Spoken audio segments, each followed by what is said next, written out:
Mayan, hallo, bonjour. Bienvenue, willkommen, welcome to Hautecons, petit bourg rural et viticole de 600 âmes.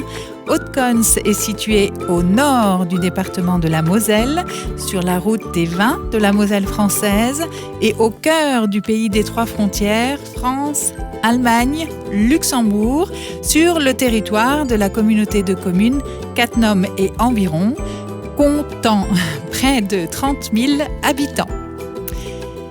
Dominant la vallée de la Moselle trinationale, renommée pour ses vins blancs tranquilles et pétillants en appellation d'origine, Hautecons est à 5 km de Schengen, au Luxembourg, le célèbre petit village de vignerons luxembourgeois où furent signés les accords de Schengen le 14 juin 1985, et à 5 km de Perl, en Allemagne, petite ville viticole et commerçante du Land de Saar.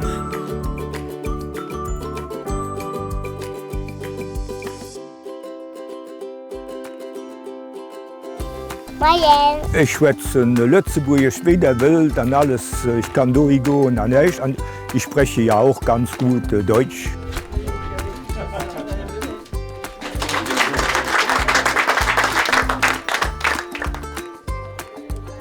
Enfant du pays, passionné d'histoire locale, Gérard Parmentier étudie, explique et expose depuis plus de 20 ans photos, documents et témoignages pour sensibiliser jeunes et moins jeunes à l'histoire et à l'impact spécifique des trois guerres franco-allemandes sur le territoire et à Hautecons en particulier.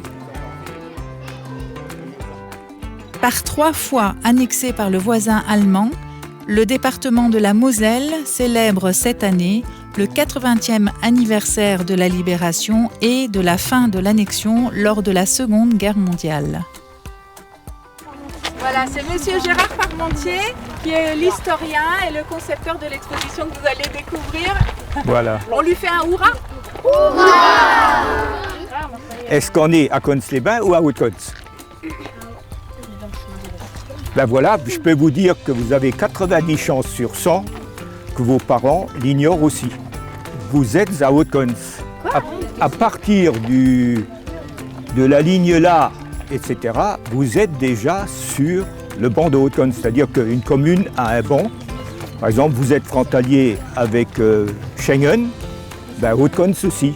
Donc si vous voulez, pendant la guerre, donc on parle de la guerre 39-45, c'est les Allemands qui occupaient la Moselle. Donc ça veut dire Hautecons et Cons-les-Bains. Hautecons c'était Obercons et Cons-les-Bains c'était Niedercons. Donc on avait une autre appellation. Donc ça veut dire que c'était occupé par les Allemands et en réalité il n'y avait que des petits chemins parce qu'il n'y avait pas de tracteur, il n'y avait rien à l'époque. Donc il n'y avait que des petits chemins qui traversaient les vignes et tout le monde prenait sa hotte, mon père prenait sa hotte et emmenait les raisins jusqu'au pied de l'église. Et les Allemands, ben, ils ont fait des prisonniers, donc des prisonniers russes. C'est ce que vous allez voir des photos quand vous serez là-bas. Et donc les prisonniers, ils ont pris les prisonniers russes pour faire ce chemin. Et c'est pour ça qu'il s'appelle le chemin des... Voilà, c'est pour ça qu'il s'appelle le chemin des Russes. Et ça veut dire que c'est un chemin privé qui appartient à chaque propriétaire, sachant quand même qu'il est obligé de laisser les attenants traverser, parce que s'ils ne me laissent pas passer, je ne le laisse pas passer non plus. Les Allemands, à un moment donné, sont allés, on verra surtout l'histoire d'une dame, Madame Del Pizzo, mais les Allemands ont pris 24 Ukrainiens, 12 garçons, 12 filles, de 18 à 20 ans, et les ont emmenés pour travailler à la fonderie de Cirque-les-Bains, par exemple. Et là, pareil, donc les Russes ont été embarqués dans la guerre comme nous, et donc eux sont venus ici, et nous, les Allemands nous ont envoyés en Russie. Donc justement parce que c'était plus simple de se battre en Russie pour nous, enfin pour ceux qui étaient obligés d'y aller. Donc ça veut dire qu'il y a eu des Russes ici et ils ont été faits prisonniers. Donc ils ont ramené pour travailler pour le Reich. Et donc ils ont créé ce chemin.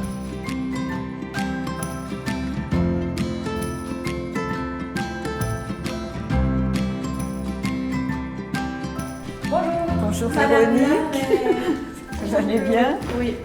heureuse de vous retrouver. Je vous attendais. Oui.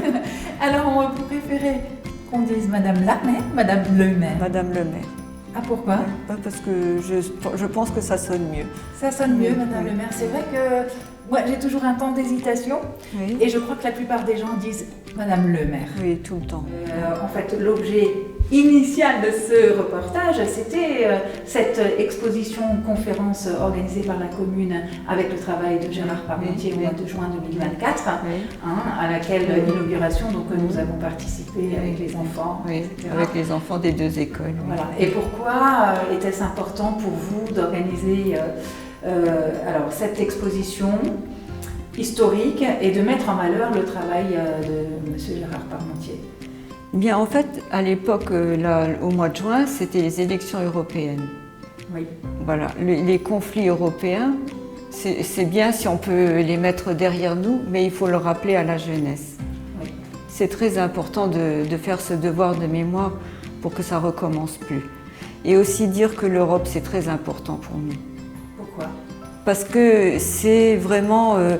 je crois qu'on ne peut plus vivre tout seul dans son pays. Il faut se grouper et faire les choses ensemble.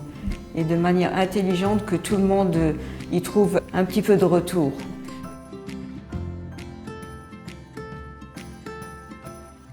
Georgette Del Pizzo et André. Oui. Donc, nous nous retrouvons à présent, en fait, chez votre maman. Votre maman arrive donc en 1944 à Rethel. Voilà. C'est ça. Micheline Kovalchuk. Comment le prononce-t-on en ukrainien? Kovalchuk. Kovalchuk. Kovalchuk. Ok. On a toujours dit Kovalchuk, elle a toujours dit Kovalchuk. Ok. Oui. Et donc, elle atterrit. Mais Michalina. Hein, Ah, Miralina. Michalina, ouais. Oui. Mais Micheline est ici, tout dans le village. Quelques personnes savent qu'elle s'appelle Micheline. Oui, Ils elle s'appellent se faisait plus, Micheline Marie. Marie. Voilà. Micheline Elle Marie. avait un Oui. surnom, c'est Marie. Oui, tout le Dès monde, qu'elle est c'est la arrivée au Marie. village, sa belle-mère, elle, Ma grand-mère. sa grand-mère, elle a appelé tout de suite Marie. Parce que Michalina, c'était trop grand difficile. et difficile pour elle pour le dire parce qu'elle parlait l'allemand. Hein. Oui. Alors elle a dit, au raccourci, t'es la Marie. Ah oui, Voilà. d'accord. Et Et donc, elle en a ukrainien, laissé c'était jusqu'à Miralina. jusqu'à sa mort, Marie. Oui. Ok. Oui. Et il n'y a que très peu de gens qui savent qu'elle c'est Micheline. Voilà, Micheline. Maintenant, ils ont mis Micheline Mirkalina. Alors, oui, oui. Marie, alias Micheline Mirkalina, Yes. arrive à Rethel, Oui. donc en 1944. Ça doit être en 44, mais je ne sais pas de quel mois, je ne sais pas. Oui. Elle est venue à Haute-Conne, c'est une fois fait la connaissance de son père. D'accord. Voilà. Donc, Donc avant, elle ne connaissait pas Haute-Conne. Quand elle est venue à Rethel ou Cirque-les-Bains, moi c'est Rethel, mais c'est la fonderie de Cirque, on va dire. Et puis une fois arrivée à la fonderie, donc elle est restée là pour travailler dans l'usine. C'est une fonderie qui faisait entre autres les grenades. Voilà. Ok, Et donc- puis là, ils allaient dormir sur Rethel au couvent, en Ok. relais de force pour subvenir au manque de main-d'œuvre dans les usines en Allemagne. d'accord. Comment a-t-elle rencontré ici votre papa, Alois Feller, qui lui était de Haute-Conne? Oui. Mais c'est à la fonderie. Elle m'a Ouais. travaillé les jeunes Russes, ils allaient travailler à la fonderie. Ukrainienne. Et puis mon père, c'était le gardien qui les ramenait du couvent à la fonderie. C'est comme ça. Ça, c'est leur photo de mariée. Ça, c'est leur photo de mariage. Donc, en fait, ils se sont mariés en noir. Et donc, ensuite, ils ont décidé donc, de venir à Haute-Conne. Ils vivaient d'abord avec ta grand-mère, Oui. au blocos en bas. Oui. Et puis ensuite, bon, ils ont acheté ici. Ils ont racheté. Ah, ici, dans cette Ici, maison. ici, En fait, oui. c'était leur première demeure. Oui, Voilà, oui. voilà. Ah, Oui, d'accord. oui, oui. Qu'ils Et à ont donc- côté, c'était la grange. À côté, oui, la grange, là, il y avait des animaux dedans, le foie, la paille. Oui, c'est Et ça. vous qui êtes de Metz, Oui. André Ouais. Del Pito, donc vous êtes adjoint à Madame le maire aussi. Oui. Et donc vous vous êtes rencontrés à Haute-Conne? Ah non. Non. En tout cas, je ne connaissais même pas. C'était au fin Je fond. ne savais pas que ça existait. Vous êtes Ah, rencontrés non. comment? Bon, Au fin fond comme, du Luxembourg. comme les gens le font, Au bal, oui. On de Metz, sortait. je sortais pas mal, à droite à gauche, et puis après, une fois, après Metz, on avait un peu marre, donc on sortait au Luxembourg, et puis c'est au Luxembourg, là. on s'est Ah, vous êtes rencontrés au Luxembourg, Oui, donc tout à à fait. l'occasion d'un bal au Luxembourg. Oui. Tout à fait. Luxembourgville? Non, c'était à Esch. Dans un petit pays à côté de Esch. Oui, Dans à un côté petit village d'Esch, à côté oui. de Esch, ouais. Très bien. Il y avait- Comment il s'appelle le cocon maintenant Chifflanche, non? Non. Non, c'est pas Chifflanche. Vicrange. Vicranche, oui. Et donc vous avez tout de suite décidé de vous installer à Haute-Côte? Qui nous? Oui. Mais moi, je suis née ici. Oui, mais c'est pas parce qu'on se voit la première fois qu'il faut tout de suite. Ah non, pas Non, tout de non, suite. non, Ah non. non, on n'est pas tout Non, de suite. non, non, Ah on a quand même du temps. non, Oui, c'est pas ce que je On a quand même voulais du dire. temps. Non, mais tout de suite, je veux dire, Ah non, c'est votre première demeure commune a été Haute-Côte? Tout à fait. Donc Ouais. c'est- C'est donc, moi ouais. qui suis né ici. Ouais. Mais c'était une grande décision parce que Voilà. Ah oui, c'est pas oui. mal. Quand on se Dans marie, ces années-là. ça fait 40 ans cette année-là. Ça c'est moi aussi, ça c'est les voisins, c'était pas au château. Village voisin, là, qui est à côté. Et ça c'est ma maman et moi. C'est pas trop difficile d'en parler. Bon. Non, non, on en parle régulièrement. C'est vrai. Alors, qu'est-ce qui s'est passé? Racontez-nous. Alors justement, le village a été évacué le 16 septembre 1939. Et, la question que je lui ai posée, c'est dans quel genre de wagon elles ont été Mais non, on était dans un train quand même. dans un train wagon normal, elles ont pu s'asseoir. Voilà. Et j'ai dit que d'autres personnes, d'autres villages ont été mis dans un wagon avec eux, puisqu'il fallait Non, énormément de monde. pour nous. Mais elles ont eu un maire qui était très débrouillard et qui a réussi à leur obtenir un wagon normal. Je sais qu'on s'est arrêté à Paris. Il y a des infirmières qui sont venues, ils ont demandé si on voulait du lait en allemand quand même. Mais ici, du coup, vous êtes revenu quand? Un an Revenu un an après. donc septembre 1940. Et à ce moment-là, vous êtes allé à l'école allemande? Oui. Ici, à l'école. Dans cette salle. Dans cette salle? Comment vous vivez? C'est l'anniversaire des 80 ans de la libération du département de la Moselle et donc de Haute-Côte dans votre chair et dans votre cœur. Ben, ça fait. On vit ça comme ça. Hier, j'ai regardé tout ce qui s'est passé là. L'anniversaire du débarquement normal. Ouais. Non, mais là. Toujours avec beaucoup d'émotion. On en a parlé aujourd'hui Oui, encore. il y a toujours de l'émotion, hein, ça c'est sûr. Mais on était très bien avec ces gens-là, ils étaient très très gentils. Oui, là, elle parle de... On a De la Vienne, de Nintré. Vienne. Oui. Et quand vous êtes arrivé à Nintré, comment vous avez été prise en charge? Et Ben, chacun a eu, je sais pas, c'était le maire qui s'en occupait. Comme ma mère et moi, on était tout seuls, mon père était déjà décédé. ah oui. Accidentellement, j'avais 2 ans. Et pour nous, c'était la petite maison là pour. Ok. Et vous gardez des souvenirs de cette période? Ah oui. De Nintré. Est-ce que vous gardez- Ils nous ont tellement bien accueillis et tout. On leur écrivait encore longtemps. Bon, maintenant, ils sont tous morts, mais on correspondait toujours avec eux. Si les guerres franco-allemandes successives, dont la Deuxième Guerre mondiale, ont engendré en Moselle et à Haute-Côte de terribles souffrances et déchirements entre voisins, aujourd'hui, on cultive ici la fierté de ses origines et de la pratique de la langue du Je voisin. suis né allemand, hein. Je suis né pendant la guerre, donc je suis né allemand. Mais à Haute-Côte. Donc mes grands-parents, mes arrière-grands-parents, tout le monde a toujours été de Haute-Côte. Par contre, je suis né donc, en 1942, je suis né allemand. Ensuite, en 1945, je suis devenu français. Et depuis, donc, j'ai servi à l'armée, etc. Mais comme ma mère et mon père sont nés allemands, sont devenus français, sont redevenus allemands et sont redevenus français, donc ça c'est toute la Moselle, c'est tout le monde est pareil. Par contre, mes 2 grands-mères étaient luxembourgeoises. Il y en a une qui était luxembourgeoise de Schengen et l'autre venait de Marnac. Donc je suis français, luxembourgeois et je suis né allemand. Alors, si vous avez des origines luxembourgeoises, allemandes et que vous êtes franco-luxembourgeois, sprechen Sie Deutsch oder Letzterburisch oder die beides? Ich schwätze Lützeburgisch wieder wild und alles, ich kann durchgehen und nicht. Ich spreche ja auch ganz gut Deutsch. Ah ja. Mais je n'ai jamais été dans aucune de ces 2 écoles. C'est-à-dire que c'est inné. Par contre, le français, à mon avis, je ne le maîtrise pas trop bien quand même.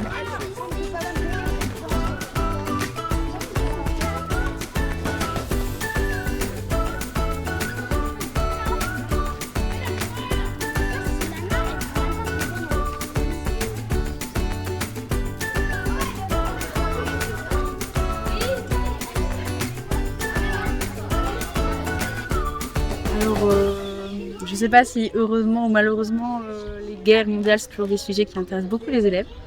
Oui. Parce que je pense que c'est des sujets dont parlent beaucoup les familles, peut-être, à la maison, où on parle beaucoup à la télé. Il y a les armistices tous les ans, donc les gens entendent parler. Donc déjà, c'est un sujet qui les intéresse. Et puis, voilà, ils savent qu'on est dans une région un peu particulière, qui a navigué allemand-français.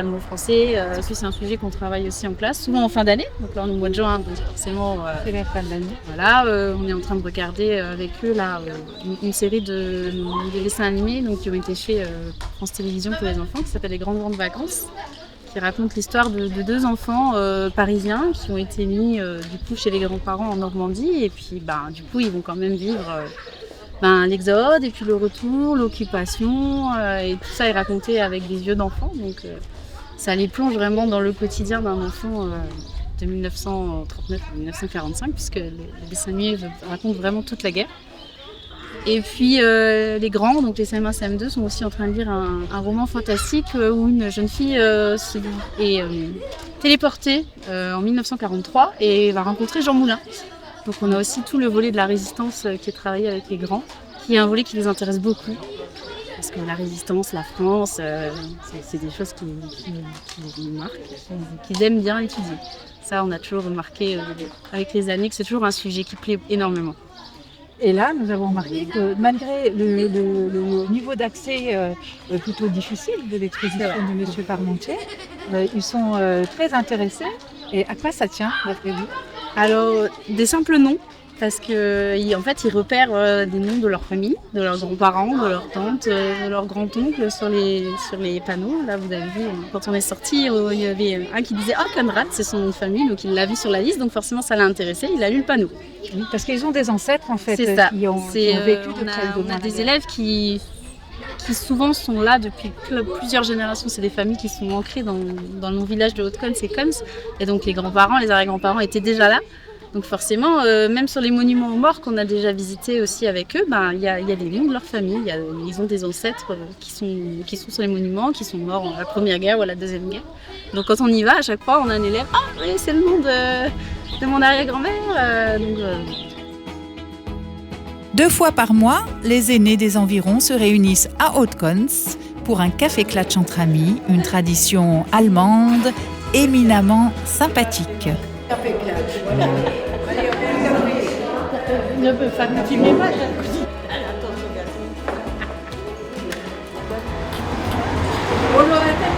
On vient à l'heure du café clatch, c'est ça ? Oui, c'est ça. Venez. Est-ce qu'on peut venir vous embêter 5 minutes ? Oui, venez. Bonjour madame. Scrabble, Grille-Cube, Dada, Belote. Et nous passons une bonne après-midi. Le café clatch, ça ne sert pas seulement à clatcher, hein, mais ça sert aussi à jouer. Parce que c'était moi. Mais...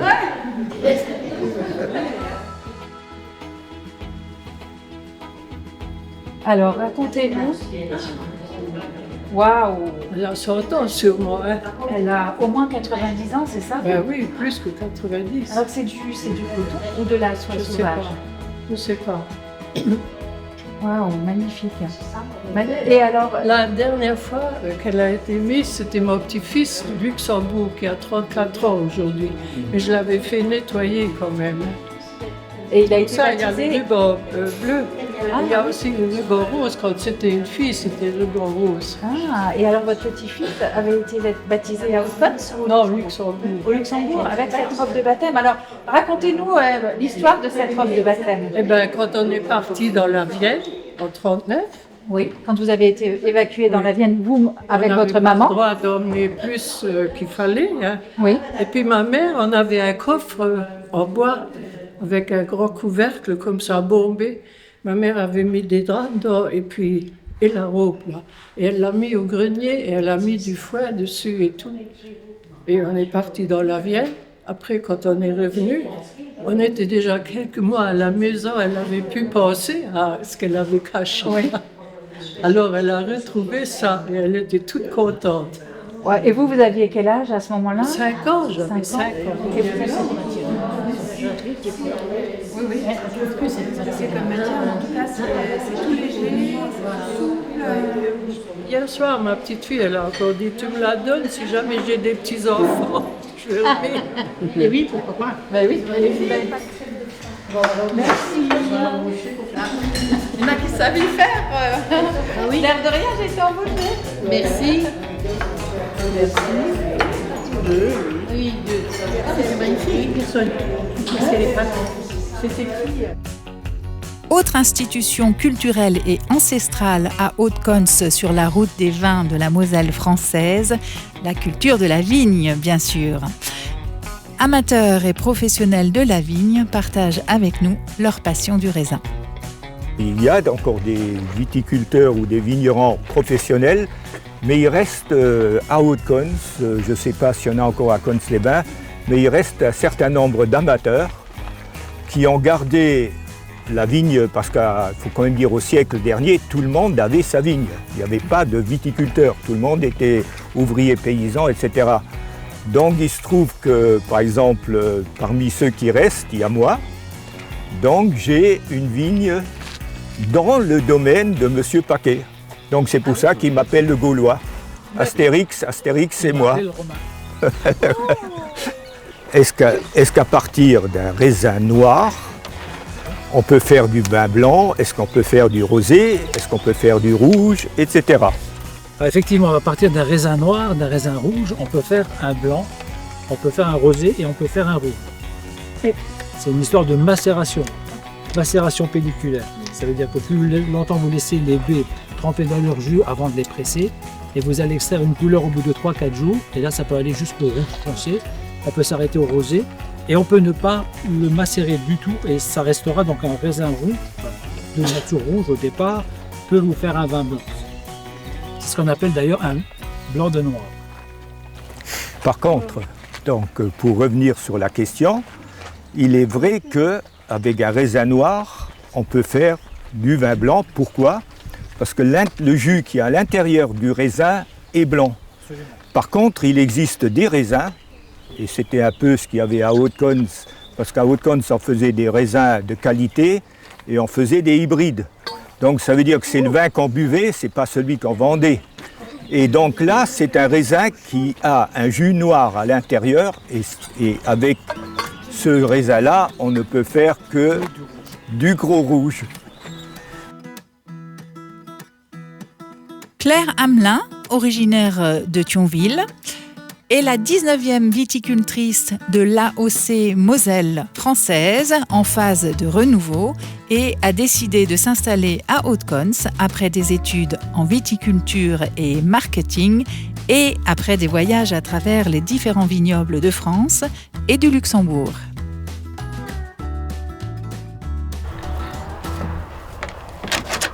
Oui. Le domaine de l'Albar exactement. Pourquoi l'Albar? Parce que c'est le ruisseau en fait qui fait la frontière avec le Luxembourg et la France et qui traverse Haute-Cons, qui passe normalement derrière mon jardin et qui se jette en fait dans la Moselle à Haute-Cons. Justement après avoir envie de voyager pendant 10 ans, et j'ai eu envie de rentrer chez moi. La famille me rappelait et voilà, et en fait, je suis allée travailler au Luxembourg. C'est vrai que la Moselle, j'y avais jamais trop pensé en tant que terroir, pour pays du vin, ce qui est un peu bizarre parce que voilà, je suis d'ici quoi. Mais en voyageant à droite à gauche, c'est vrai que j'étais plus dans des grosses appellations et honnêtement, je pensais pas revenir quoi. Même je pensais m'installer ailleurs. Et puis la famille manquait, voilà. Du coup, j'ai décidé de revenir. Et puis en revenant, je suis allée travailler au Luxembourg, toujours dans la vigne. Et j'ai découvert notamment un grand monsieur, Abby, chez qui j'ai travaillé pendant presque 2 ans et je lui ai parlé un peu de mon projet. Donc c'était à Grevenmacher, Château Coquet. Donc Abby et Laurence Dur. Et en parlant de mon projet, Abby m'a dit mais Claire, en fait, c'est pas ailleurs qu'il faut t'installer, quoi. C'est ici, il y a vraiment quelque chose à faire. Quand on cherche à s'installer sur la Moselle, qui plus est les 3 frontières ici, c'est hyper compliqué parce que trouver les vignes, ça a été relativement facile. Mais par contre, le problème de la région, c'est qu'on est frontalier avec le Luxembourg. Du coup, des terrains sont très chers pour acheter, pour trouver un terrain. Donc il n'y a pas de domaine viticole à vendre. On ne peut pas racheter une cave déjà en place. On ne peut pas racheter un lopin de terre parce qu'il n'y a pas de remembrement et qu'il y a plein de zones inondables à cause de la Moselle. Donc ça réduit vachement les zones, surtout que pour être dans l'AOC, faire du vin d'AOC, on a le droit qu'à certaines communes qui sont les plus frontalières, les plus construites et là où il y a le moins d'options, quoi.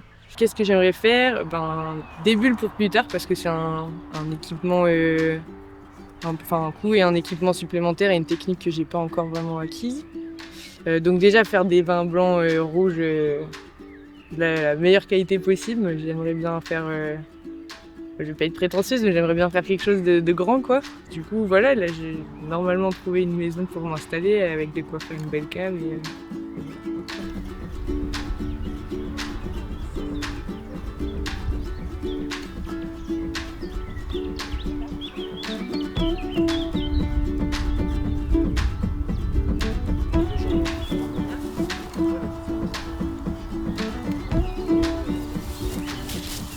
Alors, nous, on travaille, on n'est pas bio, on travaille de manière raisonnée. Je fais ce qu'il faut quand il le faut, d'accord? Il n'y a pas de surplus. Il y a des années où je passe avec 3 traitements dans ma vie, on me dit comment tu fais? C'est comme ça. Et la première particularité, c'est que je travaille que sur une arcure. Une arcure. C'est-à-dire? C'est une arcure qui produit tous les bois qui sont des porteurs de fruits. Alors que normalement, je peux en mettre 2, une de chaque côté.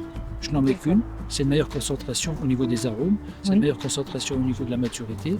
Tout est avantageux de ce côté-là. Bon, c'est sûr, la récolte est moins importante, mais de meilleure qualité. Et notre objectif, c'est de faire de la qualité, non pas du volume.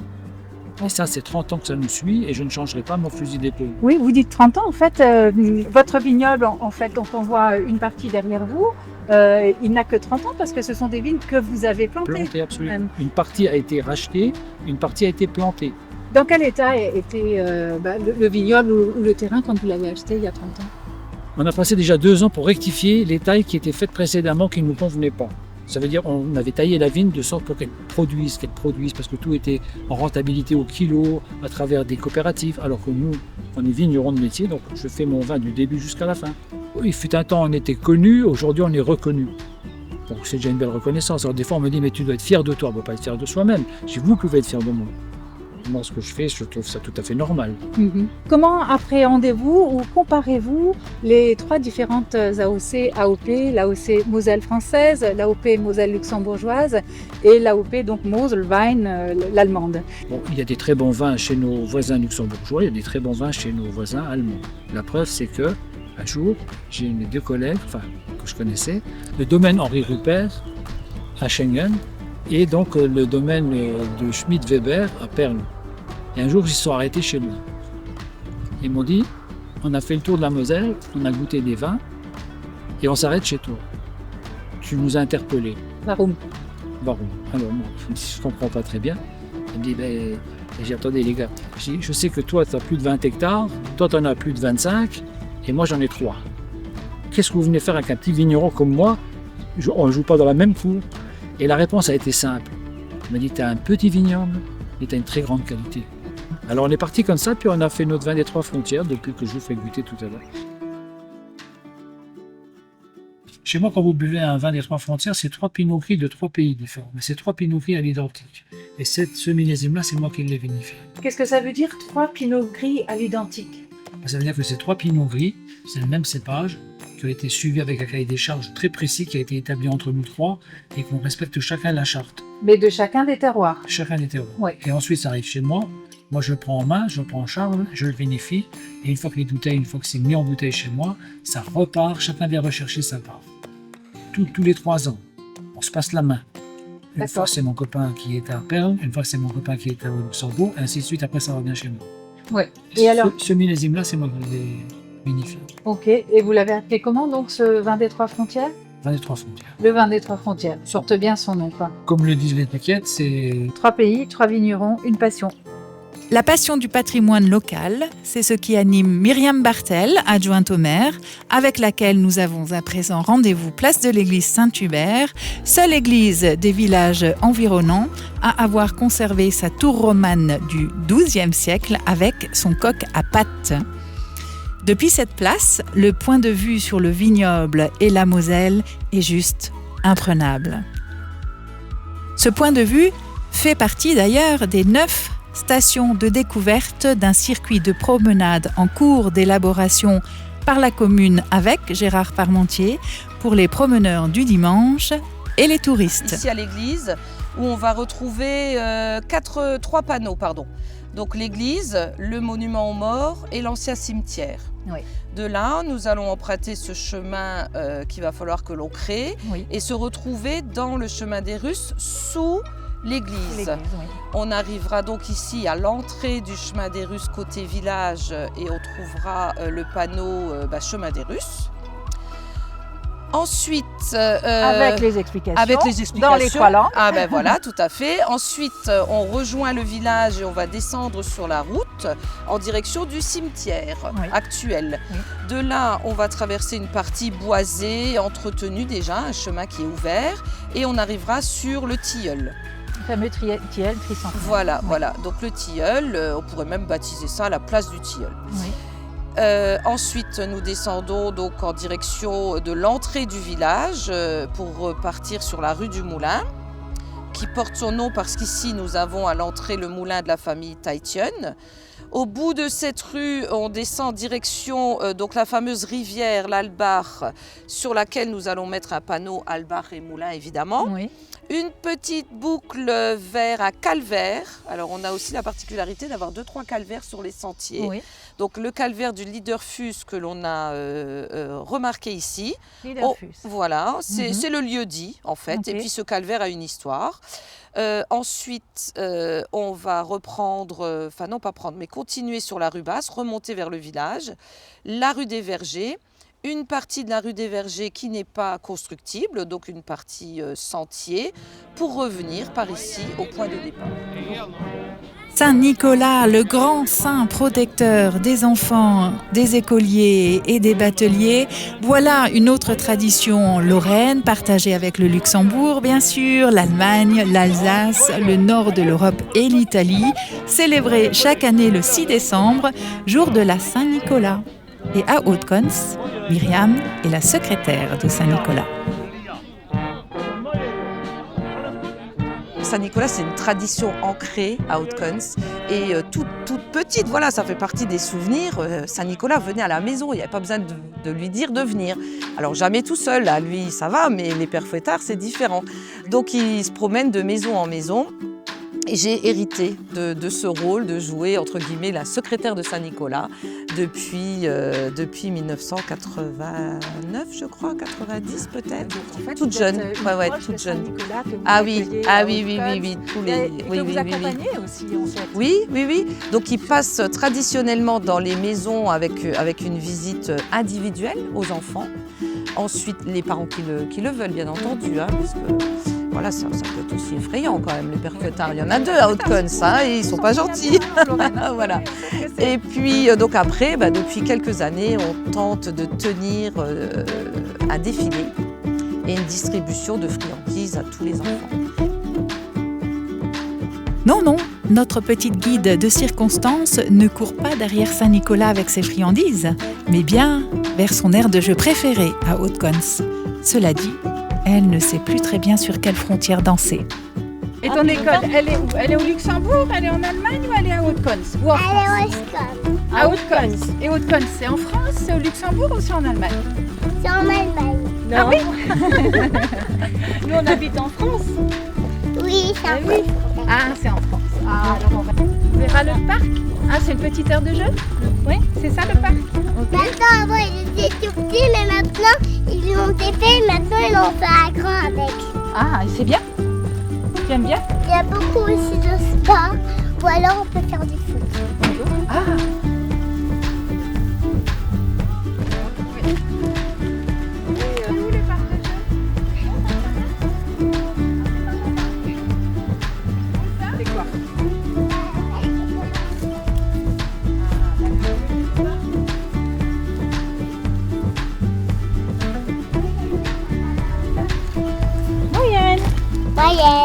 que vous avez aujourd'hui, mademoiselle?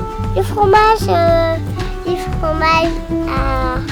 fromage de chèvre, du fromage qui s'en épine de mon papa. D'accord. Eh ben, moi, je veux le fromage de chèvre, s'il vous plaît. Merci. C'est 25 €. Tenez. Merci. Au revoir. Les terrains de jeu des Haut-Consois natifs ou nouveaux arrivants que nous allons rencontrer à présent sont tout autres. Ghislain Weber, Haut-Consois d'adoption par son épouse, sillonne tous les jours le territoire qu'il connaît comme sa poche. Face à nous, le Stromberg. Et quand on aperçoit le Stromberg, en fait, on sait qu'on est au pays des trois frontières. France, Allemagne, Luxembourg et qu'autour, il y a de la vigne. Et là, je me trouve avec Ghislain Weber. Ghislain Weber qui habite Haute-Cons et qui a une entreprise de taxi, mais qui est originaire donc de Volstroff, à côté de Guénange, Medservice. Et vous venez en fait d'une famille, on va dire, d'aubergistes à la base. De restaurateurs. De restaurateurs, donc grand restaurateur à Volstroff. Je suis moi-même pas restauratrice, non, mais originaire de Volstroff. Et donc je les ai aussi toujours fréquentés. D'ailleurs, on était en primaire ensemble. Et vous, votre particularité, c'est que vous avez travaillé 24 ans au Luxembourg. Exactement, oui, 24 ans. Dans la restauration. Voilà. On ne se refait pas. De la restauration de collectivité. De collectivité, mais subitement, vous avez décidé donc de vous reconvertir dans le domaine du taxi. Voilà, pourquoi, comment ça se passe et pourquoi à Haute-Cons? C'est-à-dire qu'en arrivant à 50 ans, je voulais changer de métier, avoir mon indépendance et voilà, avoir travaillé 24 ans pour le même patron, je voulais du changement. Ouais. Et j'aime bien ce métier, c'est un métier contact et j'aime bien rouler en voiture. Les kilomètres ne me font pas peur. Voilà. D'accord, donc en fait, pour être un bon chauffeur de taxi, il ne faut pas avoir peur des kilomètres, c'est ça. Il faut aimer rouler, ouais. Et puis il faut aimer son territoire aussi. Oui, c'est ça, il faut aimer sa région, et puis voilà, et connaître des choses, et apprendre des choses aux gens, aux clients, et puis voilà, c'est toujours intéressant. Ça permet d'avoir la conversation dans la voiture. D'accord. Je suis résident à Haute-Cons. Voilà. Ok. Et donc, votre secteur géographique, quel est-il alors? Votre secteur géographique, c'est tout le Val-Siercois. C'est-à-dire donc Siercois, et puis le secteur de Cattenom. D'accord. Mais vous allez aussi jusqu'au Luxembourg? Alors voilà, je travaille aussi à l'étranger. Je peux aller dans n'importe quel pays, en Allemagne, en Belgique ou au Luxembourg. Donc, avec votre permis de chauffeur de taxi, vous pouvez aller où vous voulez? Voilà, il y a nos frontières. Ok. Ça va passer tout de suite. Attention. Ouais, super. Magnifique. T'es trop belle. Jessica Ferraud n'a pas de frontières non plus quand elle immortalise vos instants précieux, mariage, baptême ou autres cérémonies, avec son sens du cadrage et son œil averti de photographe professionnel. Une passion qui prend tout son sens à Haute-Cons.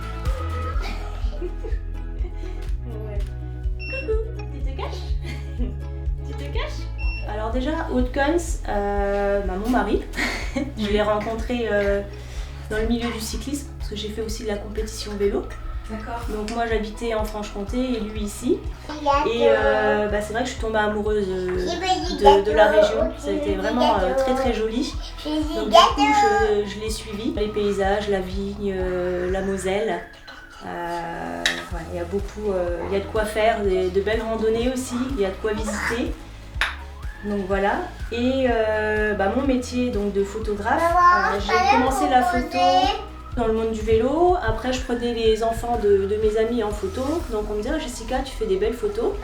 Donc j'ai continué un petit peu comme ça, et mon mari, Marc, m'a un peu poussée justement pour me former. Et puis j'ai évolué comme ça, j'ai commencé par quelques mariages pour le plaisir. Où là ça va faire 2 ans maintenant que je fais plus que de la photo en studio.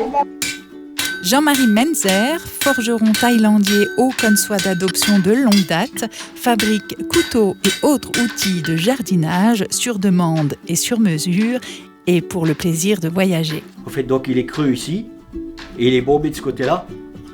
Parce qu'ils ont expliqué que pour avoir un couteau comme ça, quand ils découpent leur poisson à moins 40, il est gelé, ils n'arrivent pas à le couper. Alors que quand ils coupent comme ça, avec le bout là, en fait, ça fait comme un rabot, ça fait des copeaux. Taillandier, c'est ce que je disais, c'est celui qui fait les outils taillants. Il forge les outils avec un tranchant, un tailleur, si vous voulez. Ok. Ça s'adapte aux outils à la personne. Si c'est une personne qui vient qui fait 1m60, n'a pas le même outil que celui qui fait 1m80. Ni le même geste. Ni les mêmes gestes. Et les couteaux, c'est pareil. S'il est bien fait, vous ne vous fatiguez pas. Quand je dis fatiguez pas, ça reste relatif quand même, parce que ça reste quand même toujours physique. Si on va piocher, on va bêcher, ça reste physique, donc forcément on se fatigue. Mais en fait, c'est fatigué sans se blesser. D'accord, mais c'était une commande ça? Non. Ah, vous êtes fait plaisir. Oui. Vous êtes allé aux Philippines depuis? Pardon? Vous êtes allé aux Philippines depuis? Non. Je voyage comme ça, moi. Ça me suffit. Brigitte Cornibet est la fille de 3 générations de cafetiers à Haute-Cons. Après une carrière professionnelle dans une usine de conditionnement en Allemagne, elle utilise à présent les vibrations du diapason pour apaiser tensions du corps et du mental. La personne va me dire déjà quelles sont ses attentes. Quand il y a une douleur physique, je travaille aussi sur l'émotionnel. Et donc à partir de là, je vais élaborer le protocole nécessaire pour travailler avec mes diapasons. C'est comme un diapason de musique. Bon, ceux-ci, on appelle les diapasons lestés parce qu'ils sont élaborés vraiment pour la thérapie. Et après, on travaille sur des fréquences. Les fréquences sont différentes parce que dans ma formation, on nous a appris que le corps a ses propres fréquences, comme les éléments qui nous entourent aussi. Chaque chose a sa propre fréquence, la Terre et d'autres choses, bien entendu. Donc ils sont élaborés par rapport à cette fonction-là. Et dans ce cas-là, le diapason, par sa vibration, il va permettre d'ouvrir et de faire recirculer toute cette énergie qu'on a en nous, cette énergie de vie, voilà, d'améliorer l'état. Voilà, alors c'est pas un outil magique, c'est pas non plus, je suis pas là pour guérir les gens, c'est plus un accompagnement. Et par rapport à la médecine allopathique qui est vraiment, vraiment précieuse et importante, c'est vraiment un soin complémentaire. Native et résidente à Haute-Cons, Julie Teitken vibre de passion pour la décoration d'intérieur, la création de cuisine et le home staging. Avec son entreprise des mesures installée au Luxembourg, elle intervient en France et au Luxembourg. Julie nous a donné rendez-vous chez Monsieur et Madame Lionel Bernard, pour lesquels elle a réalisé la cuisine dans laquelle nous nous retrouvons. C'est quand même un joli village déjà d'un point de vue esthétique, et puis l'emplacement est quand même superbe, quoi.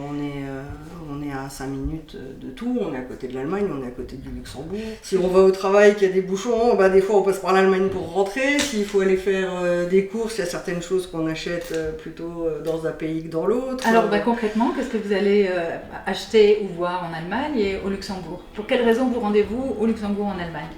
Alors déjà au Luxembourg parce que j'y travaille, ma société est installée à Luxembourg. Il y a le carburant qui reste un petit peu moins cher qu'en France. Après au niveau de l'alimentaire, il y a des courses en Allemagne qui sont plus intéressantes.